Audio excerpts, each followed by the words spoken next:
Bonsoir à tous, j'espère que vous allez bien. Bienvenue sur ma chaîne Histoire et Révélation. Ce soir, j'ai le plaisir de recevoir Marc Gray. Nous allons aborder un sujet fort intéressant. Nous allons aborder l'ère post-vérité. L'illusion atteint-elle son apogée? Juste avant de commencer, je vous mets le générique et on se dit à tout de suite. Bonsoir Marc, comment vas-tu?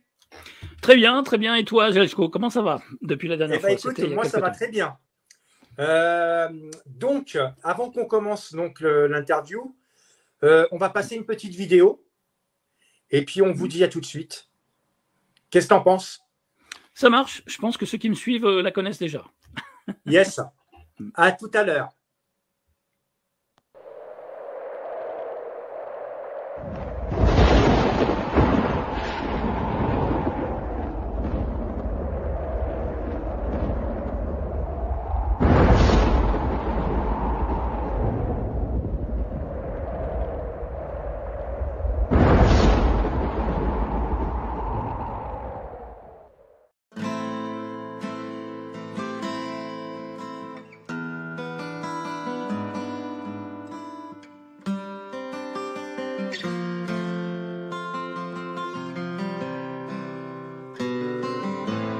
Angie.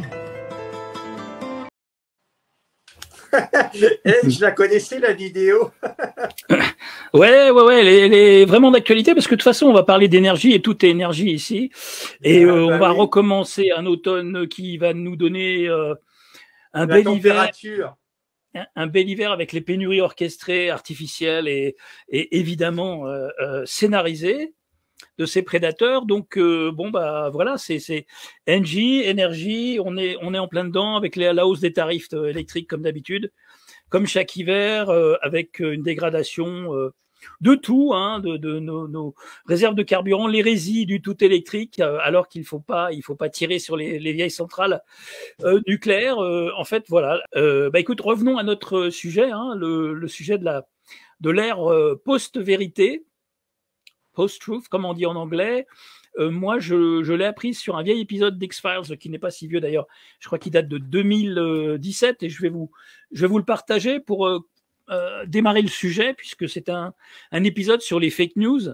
C'est un sujet on ne peut plus d'actualité à l'époque de l'IA, des deepfakes, etc.